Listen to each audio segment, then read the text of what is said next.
Getting married for the first time after 40? That's unbelievable. A woman rushing to get married at that age is still considered a late bloomer, no matter what. Seriously, it's just embarrassing. I mean, it'd be somewhat acceptable if it were a shotgun wedding, but getting married after 40 without even being pregnant. When living with my in-laws, my sister-in-law suddenly returned home after getting divorced. Sister-in-law, who initiated the divorce, bragged about being on the winning side. She was adamant that her ex-husband was useless and deserved to be dumped. Now back home, my sister-in-law does nothing but laze around, receiving an allowance from our mother-in-law for her nightlife. After a while, my sister-in-law, who had returned home, said she was getting remarried and would have an heir, so I should leave. Remarrying? With that person? That seems impossible. When I objected, my sister-in-law flew into a rage like she had lost her mind. But my sister-in-law had a shocking secret. My husband and I met and got married after we both had turned 40. We had prioritized our careers over love life, so by the time we realized, we were already 40. We shared the same values and hit it off right from the start, meeting frequently. At that time, marriage wasn't on our minds. The reason was my husband was the eldest son.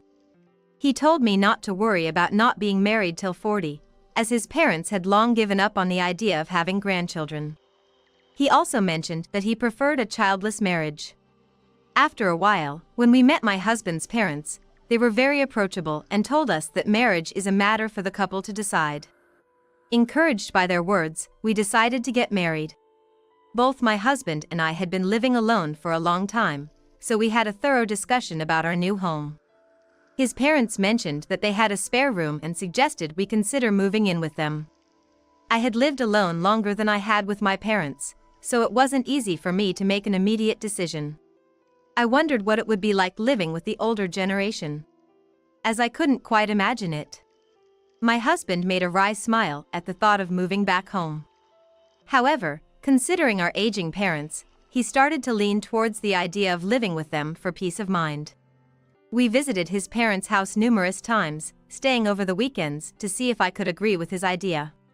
His father was very kind and caring. My mother-in-law has a somewhat sarcastic way of speaking, but it seems she's like that with everyone, including my father-in-law and my husband. Once I realized that it was just her nature to be like that, I gradually became less bothered by it. I felt I could manage, and 6 months after our marriage, we started living with my in-laws. My mother-in-law had been a full-time homemaker, adept at managing all household chores. After retiring, my father-in-law was rehired and worked 3 days a week. However, after a while of living with us, he decided to completely quit his job and enjoy his retirement. My father-in-law actively participates in helping with family chores and spends his days fulfillingly, including going on his routine walks. Although my mother-in-law was strict with household chores, I didn't mind it. She could be harsh or slightly sarcastic, but she was generally in a good mood when tasks were done correctly. She wasn't a perfectionist and was open to adopting time-saving methods for household chores. With the time saved from her efficient approach to chores, my mother-in-law enjoys watching foreign romance dramas. Her face looked so happy during those times, it made me feel like she's not a bad person at heart. Maybe I just wanted to believe that's just the way she is. For the first year of living with my in-laws, things went well, and we had a happy, laughter-filled home. That was until my sister-in-law arrived. One day, as we were nearing the end of our first year living there, 38-year-old Emily returned to the family home without any warning. It appeared she had gotten divorced. My sister-in-law often bragged that she was the one who left her husband, sharing many stories about her divorce. Some of her tales made me question things, but I understood that divorce can be more challenging than marriage and she must have gone through hardships. I didn't want to pry too much, so I just lightly listened to my sister-in-law's dramatic tales without delving deeper. Listening to sister-in-law, it seemed she initiated the divorce, and it was her ex-husband who caused the breakup. Yet, she hadn't received any alimony. Moreover, it turns out she hadn't received her share of the property division either. Isn't that a bit harsh? I advised her that she could still claim her share of the property division even after the divorce, But she just said, "I don't need anything from that man," and left it at that. If my sister-in-law's claims are true, then she's entitled to a share of the property division, right? I wondered. Or maybe, she just wanted to leave him so badly because he was such a terrible man. Only the couple themselves really know what's going on in their marriage, so my husband suggested we just wait and see, and I agreed. However, even after 6 months since she returned, Emily continued to live in our family home like a guest, not doing any housework. At 38, she still received an allowance from our mother-in-law and spent it on expensive shopping. My husband couldn't overlook this any longer and confronted our mother-in-law, saying it was too much to keep giving Emily an allowance. Our mother-in-law argued that Emily had suffered enough in her marriage, so a little indulgence was okay. Moreover, our mother-in-law, saying Emily was heartbroken and deserved sympathy, didn't heed my husband's advice.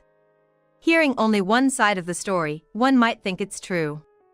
The time it takes to heal emotional wounds varies from person to person.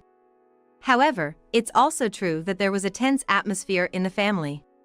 My husband and I decided to seek my father-in-law's judgment. He was calm and gave an impartial opinion. He said it was fine for my sister-in-law to stay until she settled down, but reminded her that the house is also ours. He told her not to act like she owned the place and to either help around the house or get a job to contribute to living expenses. He clearly stated that she should move out once she had a plan. But for my sister-in-law, not having anyone but our mother-in-law on her side, and not receiving sympathy for her divorce, seemed to be a source of dissatisfaction. It was supposed to be my place in this family, but because a woman over 40 became a bride, now I have no place. Really? It's crazy. My own daughter is being pushed out of the house. Ever since you came, Dad only takes your side. You're the outsider here, don't butt in. Frustrated that things weren't going her way, my sister-in-law joined forces with our mother-in-law to attack me. Furthermore, my sister-in-law started feeding lies to our mother-in-law about me. She claimed that I was bad-mouthing our mother-in-law behind her back. "You've been spreading rumors in the neighborhood that my clothes smell like an old lady." She also spread rumors that I was seen walking with a young man, that I was a big spender, and that my cooking was too salty, all things I had no idea about. At first, I denied it, suggesting it might be a misunderstanding. However, there was a time when Emily played an audio clip that sounded like my voice bad-mouthing our mother-in-law, claiming it as proof. In today's world, it's an era where fake audio and videos can be easily made with apps, even without much knowledge. When my father-in-law came across my mother-in-law and Emily attacking me, he defended me and revealed Emily's tricks right in front of our mother-in-law. My father-in-law, having worked in IT, was proficient with smartphones. He demonstrated how to create a fake voice recording on the spot, making it sound like sister-in-law was bad-mouthing our mother-in-law. Our mother-in-law understood how easily it could be done, but she became convinced that my father-in-law and I were conspiring together. In front of my father-in-law and husband, she behaved, but when they weren't around, she took every opportunity to make snide remarks at me. "Everyone over 40 is just an old lady. Don't think you're still young." Exactly. Once you're close to 60, you're definitely an old woman. Approaching my mid-40s, I was already feeling the physical effects of aging. But I didn't think it was my sister-in-law's place to comment. "You'll be in your 40s in just a couple of years too," I thought to myself. I decided it was a waste of time and effort to engage with them and chose to ignore their behavior. Then, my mother-in-law and sister-in-law escalated from verbal jabs to more noticeable actions. I continued working even after getting married, and my husband understood that.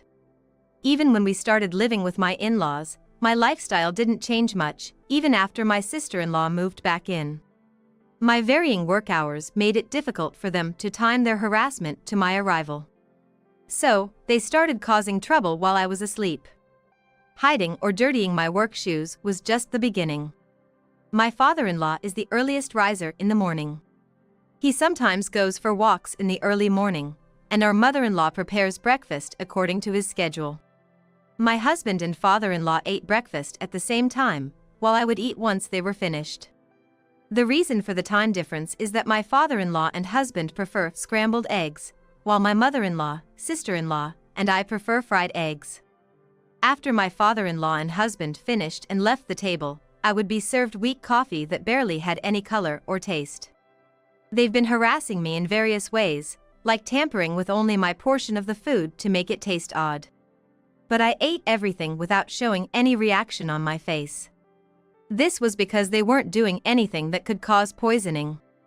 The harassment from my mother-in-law and Emily was focused in the mornings, and I was too busy to point out every incident. Besides, I didn't want to worry my father-in-law, who always treated me kindly, especially since the time when it was just the three of us was limited. I thought once my sister-in-law moved out, our mother-in-law would change her attitude. However, an incident occurred that pushed my patience to its limit. This happened on a day when both my father-in-law and husband were out, and I had a day off from work. My sister-in-law and our mother-in-law seized the opportunity to verbally attack me. All work, work. You act like a career woman, but aren't you really just a cleaning lady at the office? Those times when you're called in, that's just to point out mistakes in your work or to give you warnings, right? It's because women like you try to compete with men in the workforce. That's why you end up rushing to get married at 40. Think about how inconvenient it is for the family taking in a bride over 40. My mother-in-law accused me of approaching my husband just for his income and deceiving him. She claimed that my parents raised me poorly, which is why I turned out to be a woman who mistakenly thinks she's competent at work. What's important for a woman is to be charming and loved by men, sister-in-law and our mother-in-law proudly asserted. The fact that I didn't marry until after 40 was my own choice, not my parents' fault. Moreover, our mother-in-law looked down on my parents, saying, "It can't be helped since you were raised by parents who neglected their parenting duties." My parents never neglected their parenting duties. I argued back, "Don't twist the truth and speak ill of people who aren't here. It doesn't matter about your parents. You can tell the quality of the parents by looking at their child. Besides, find a place to live as soon as possible. Even in an era of late childbirth, it's impossible at your age, almost 50. Our daughter is going to remarry and have a child, so she will continue living here. You need to leave." I had an idea why they suddenly became so explicit about wanting me out. Recently, we had discussed the deteriorating condition of the family home and decided to rebuild it. My sister-in-law and our mother-in-law planned to continue living in the newly rebuilt home and wanted to drive me out. They told my father-in-law that I was relentlessly harassing my sister-in-law in an unbearable manner. They claimed that the situation was beyond their control and reported this to him. I couldn't imagine my father-in-law believing our mother-in-law's words, and I burst into laughter at their futile acts. Just then, my father-in-law and husband returned home as if on cue. Immediately, my sister-in-law and our mother-in-law began their act, tearfully claiming that my sister-in-law had been mistreated by me. Their performance was so stilted that I struggled to hold back my laughter. My father-in-law and husband didn't believe their claims at all, affirming that I wouldn't do such things. Our mother-in-law questioned how they could be so sure without having seen anything. My husband countered, asking how she could not know what kind of person I was after living together for over a year. My father-in-law pointed out that things were fine until my sister-in-law returned, and he even questioned whether our mother-in-law was being blackmailed into siding with sister-in-law. Our mother-in-law seemed to lose her fighting spirit as she was cornered. As she became more desperate, sister-in-law's claims grew more exaggerated. "Look at this injury on my knee. She pushed me, and that's how I got this." My husband looked at her skeptically. "I heard you talking to Mom about getting that injury from falling off a bike, didn't I?" My husband explained that at the time, he took out a Band-Aid from the first aid kit and handed it to sister-in-law. My sister-in-law then started claiming it was a different injury. She said she had scraped the same spot again, which was healing. Our mother-in-law, as if suddenly remembering, started backing up sister-in-law's story again. My husband, wanting to see proof, insisted that my sister-in-law remove the bandage to show the condition of her injury. He reasoned that if it was just a common scrape, which everyone has experienced, even a layperson could tell how it was healing. "When were you pushed? Today? Yesterday?" My sister-in-law's response was vague and inconsistent, alternating between yesterday and today, clearly struggling to keep her story straight. She tried desperately to divert the topic and avoid showing the injury, but my husband and father-in-law were much better at addressing the facts. Enough of this. A wife who offered to rebuild the house for me and mom wouldn't do such a thing. My mother-in-law and sister-in-law, who had thought it was my father-in-law and husband who proposed the reconstruction of the family home, showed us puzzled expressions. In reality, I was the one who suggested renovating the house to make it more livable for my aging in-laws. My own parents had passed away too early for me to show filial piety. My parents passed away so quickly that I hardly had any time to show filial piety. Seeing how my father-in-law, who was kind and considerate to me despite my initial anxieties about living in the family home, reminded me of my own father who used to extend a helping hand to those in need. Since I couldn't show filial piety to my own father, I thought of my father-in-law as a second father and wanted to show him my gratitude. When I told my husband about this, he was so grateful that he cried. To be honest, I had planned to use the money I had saved up for my father-in-law rather than for both in-laws. Frankly, I considered our mother-in-law more as an afterthought. However, my sister-in-law and our mother-in-law, unaware of my true feelings, accused me of not contributing any money and said it was meaningless to just propose things without planning to stay. This angered my husband and father-in-law. They asked if my sister-in-law and our mother-in-law hadn't heard that I was going to cover the entire cost. But my sister-in-law and our mother-in-law refused to believe what my husband and father-in-law were saying. They kept saying that it was impossible for a woman who married into the family to have such a large sum of money, questioning where I could have possibly gotten it. My sister-in-law and our mother-in-law had been present during the discussions about the house renovations. However, their minds were so preoccupied with how to drive me out that they hadn't paid attention to the conversation. They assumed that the renovation would be funded by my husband's bonus and my father-in-law's retirement fund. In fact, I am the CEO of a company, but I had explained my job and position when I married into the family. However, it seemed my mother-in-law was stuck in the belief that a woman's job was limited to serving tea or answering phones. In this day and age, there are no companies where women's roles are confined to just that. If a company only allowed women to do such tasks, it would be problematic from various perspectives. My mother-in-law completely failed to understand that the times have changed and women's roles in the workplace have evolved significantly.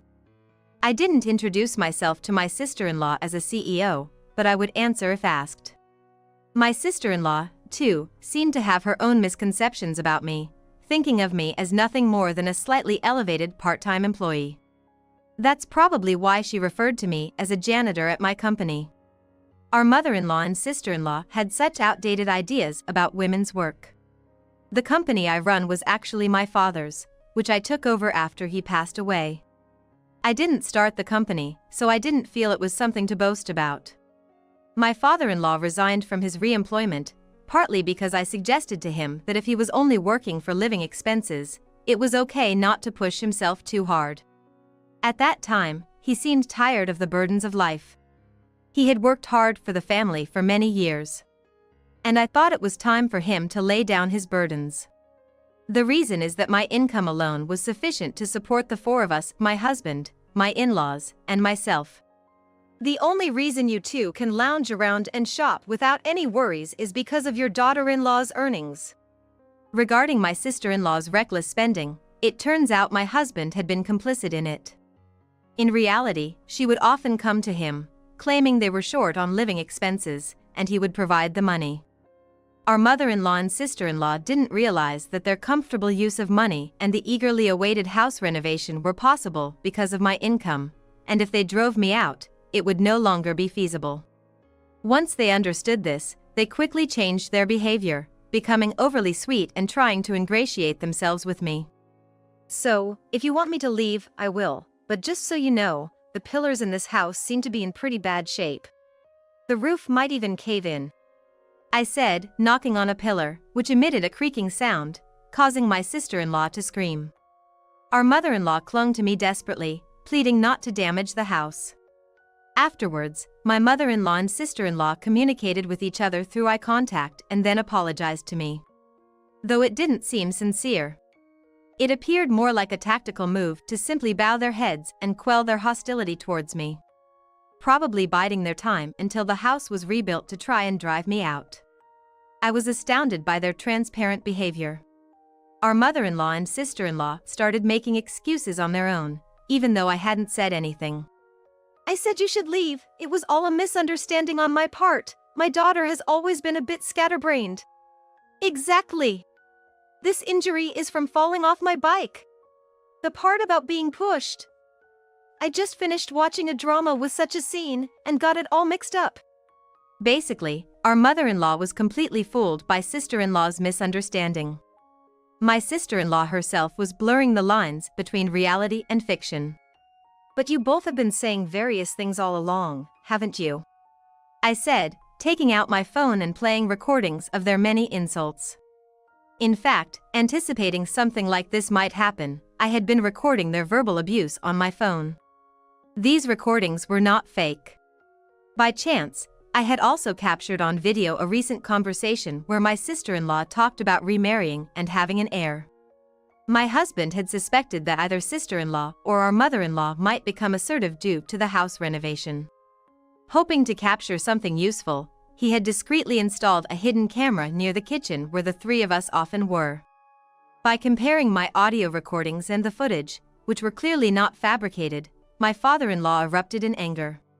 My husband, realizing the extent of their behavior, expressed his disappointment and embarrassment at being related by blood to our mother-in-law and sister-in-law.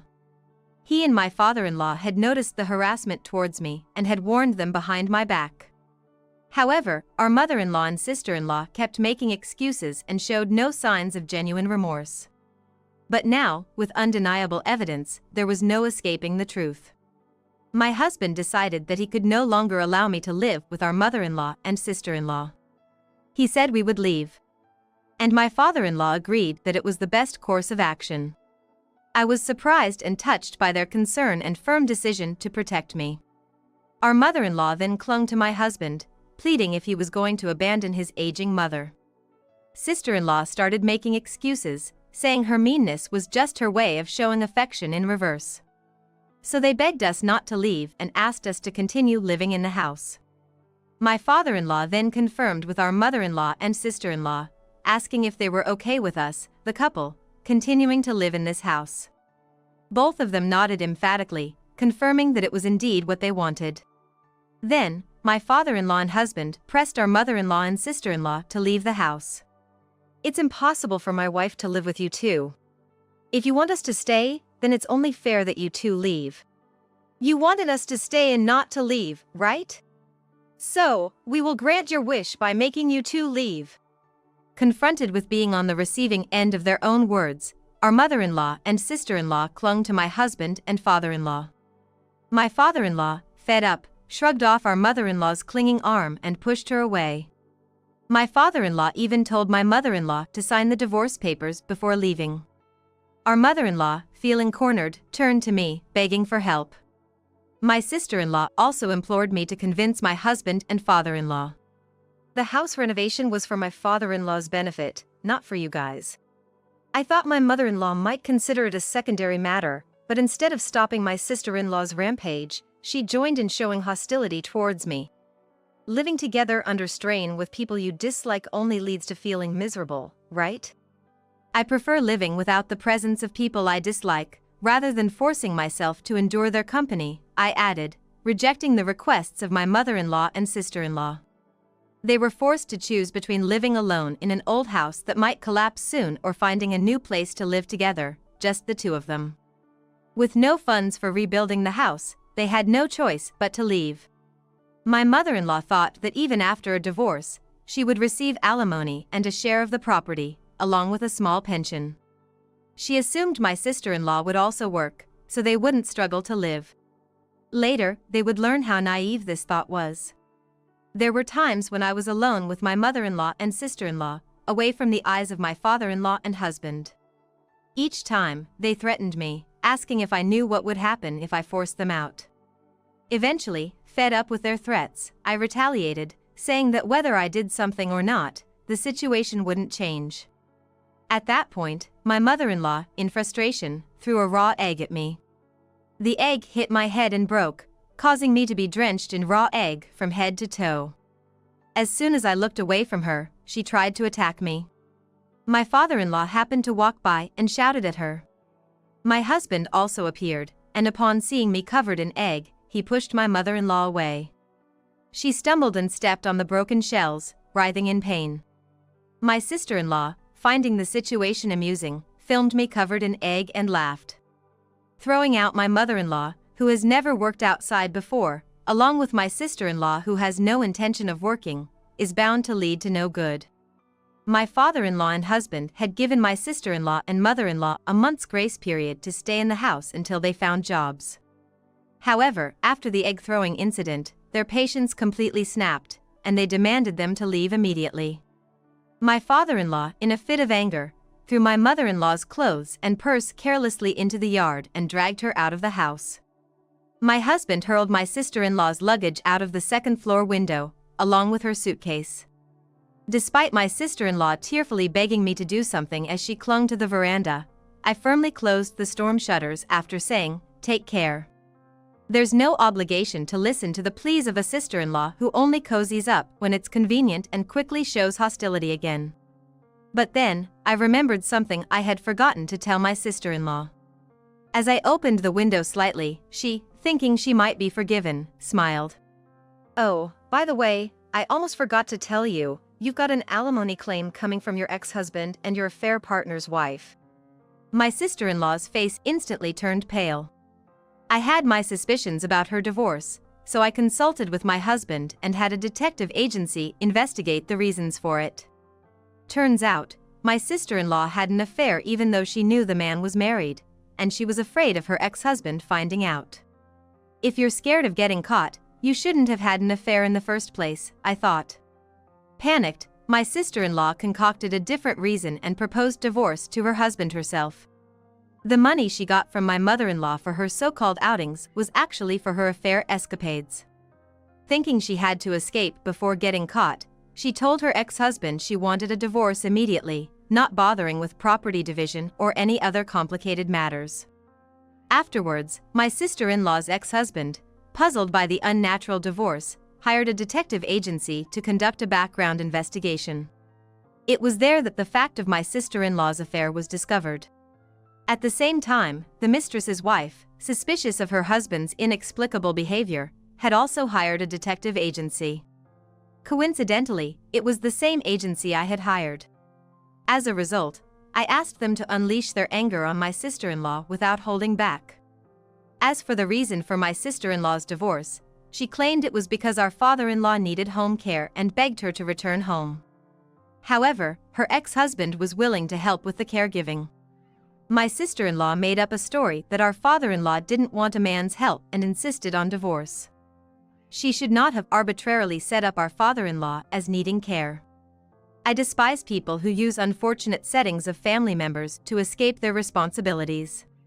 After being kicked out of our family home, my mother-in-law and sister-in-law temporarily moved in with my mother-in-law's niece.